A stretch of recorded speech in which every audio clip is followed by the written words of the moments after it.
Good morning to all of you. Welcome back my YouTube channel. आप सब कैसे हैं? उम्मीद है कि आप सब भी बढ़िया होंगे और अपनी पढ़ाई भी अच्छे से कर रहे होंगे। अभी बज रहा है सुबह का 4:15 और मेरे मॉर्निंग की शुरुआत हो गई है और आज है 26 अप्रैल। तो अब जैसे जैसे परीक्षा पास में आती जा रही है, नींद भी एकदम से गायब होती जा रही है। एक समय ऐसा था कि 7 से 8 घंटे की भी नींद लेते थे, लेकिन फिर भी शरीर में बहुत ज़्यादा आलस लगा रहता था। लगता था कि नींद ही कंप्लीट नहीं हुई है। और अब ऐसा हो गया है कि 4 घंटे की भी अगर नींद ले लेते हैं तो फिर लगता है कि बहुत ज़्यादा नींद हो गई है।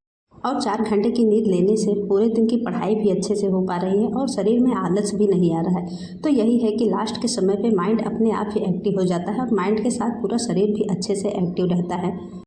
तो इस मौके का अच्छे से फ़ायदा उठा के हमें ज़्यादा से ज़्यादा अपने रिवीजन पे और प्रैक्टिस शीट पे फोकस करना है। और एक कमेंट मेरे पास ये आया था कि जैसे जैसे परीक्षा पास में आती जा रही है तो घबराहट और बेचैनी बहुत ही ज़्यादा बढ़ती जा रही है। तो देखिए, जितना भी पढ़ रहे हैं लेकिन ऐसा लग रहा है कि बहुत ही कम हो रहा है। आगे क्या होगा इसके बारे में जैसे ही सोचते हैं तुरंत माइंड एकदम से डिस्टर्ब हो जाता है और बहुत ही ज़्यादा घबराहट होने लगती है। तो इस लास्ट के समय पे कोशिश करना है कि आगे क्या होगा उसके बारे में बहुत ही कम सोचना है। बस ये सोचना है कि आज का जो हमारे पास समय है हम इस समय में क्या कर सकते हैं। क्योंकि अब देखा जाए तो केवल 15 से 16 दिन हमारे पास शेष समय है। तो इस समय में हमें ज़्यादा आगे के लिए सोचना नहीं है, बल्कि ये देखना है कि इस समय में हम कितना पढ़ के रिवीजन करके कितना ज़्यादा क्वेश्चन की प्रैक्टिस कर सकते हैं। क्योंकि अगर आगे के बारे में सोचेंगे तो ज़रूर ही घबराहट और बेचैनी बहुत ज़्यादा होगी। तो बस कोशिश यही करनी है कि आगे की चीज़ों के बारे में थोड़ा सा कम सोचा जाए और अभी का जो समय हमारे पास है इस समय में हम क्या बढ़िया कर सकते हैं, कितना ज़्यादा अपने पढ़ाई के लिए समय दे सकते हैं, इसके बारे में ज़्यादा फोकस करना है। तो ज़रूर ही थोड़ी सी घबराहट कम होगी।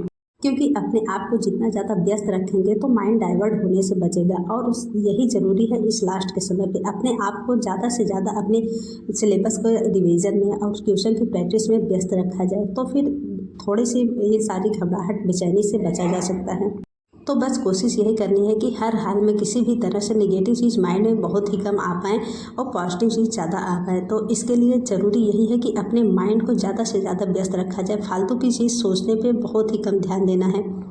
अगर जितना ज़्यादा बाद की चीज़ें सोचना बंद करेंगे तो उतना ही ज़्यादा हमारा माइंड सकारात्मक रहेगा और हम अपने पढ़ाई के लिए अच्छे से टाइम दे पाएंगे। तो बस कोशिश यही करनी है कि आगे क्या होगा इसके बारे में बहुत ही कम सोचना है। अभी क्या कर सकते हैं, अभी के समय पे हम कितनी मेहनत कर सकते हैं, कितना ज़्यादा बार सिलेबस का रिवीजन कर सकते हैं। तो ये अगर सोचेंगे तो फिर ज़रूर ही इन सारे भटकाव से बच पाएंगे और पढ़ाई भी अच्छे से कर पाएंगे।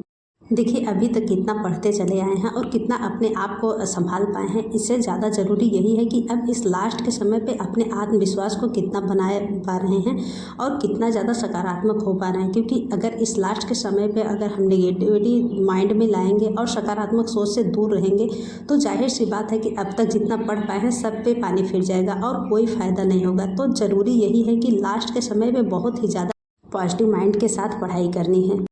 क्योंकि इस लास्ट के समय पे जितना ज़्यादा सकारात्मक सोच रखेंगे और जितना ज़्यादा सिलेबस का रिवीजन कर पाएंगे उतना ही ज़्यादा एग्ज़ाम में बढ़िया करके आएंगे। तो अब ये नहीं सोचना है कि हम बहुत ही कम पढ़ाई कर पाए हैं और बहुत ही हमारा सिलेबस अच्छे से कंप्लीट नहीं हो पाया है, बहुत सारी चीज़ें छूट गई हैं। ये सारी चीज़ें जितना ज़्यादा सोचेंगे उतना ही ज़्यादा घबराहट बेचैनी बढ़ती जाएंगी। बस कोशिश यही करनी है कि हर दिन ये सोचना है कि हम अभी तक जितना पढ़ पाए हैं उसी से क्वेश्चन बनेगा और हम क्वेश्चन अगर जितना पढ़े हैं उसमें से चाहे जहाँ से भी पूछेगा हम क्वेश्चन बना पाएंगे। ये अगर सोच अपने माइंड में रखेंगे तो फिर पढ़ने में भी अच्छे से मन लगेगा और नकारात्मक चीज़ों से बच भी पाएंगे। और जब माइंड में बहुत ही ज़्यादा नकारात्मक सोच आए तो फिर यूट्यूब पे किसी का भी मोटिवेशनल वीडियो देख के थोड़ा सा अपने आप को मोटिवेट करिए।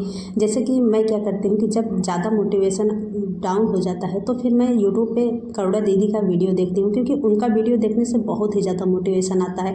तो आप लोग भी ये तरीका अपना सकते हैं कि जब लगे कि बहुत ही ज़्यादा घबराहट बेचैनी हो रही है तो फिर ऐसे किसी का मोटिवेशनल वीडियो जो कि 5-6 मिनट का होता है उसे देखिए और ध्यान से सुनिए। फिर इसके बाद अपने माइंड को अस्थायी करके पढ़ाई करिए। क्योंकि इस लास्ट के समय पे अपने आत्मविश्वास को बनाए रखना बहुत ही ज़्यादा ज़रूरी है। तो बस कोशिश यही करनी है कि हर हाल में नकारात्मक चीज़ों से बचा जा सके और सकारात्मक सोच के साथ पढ़ाई करनी है।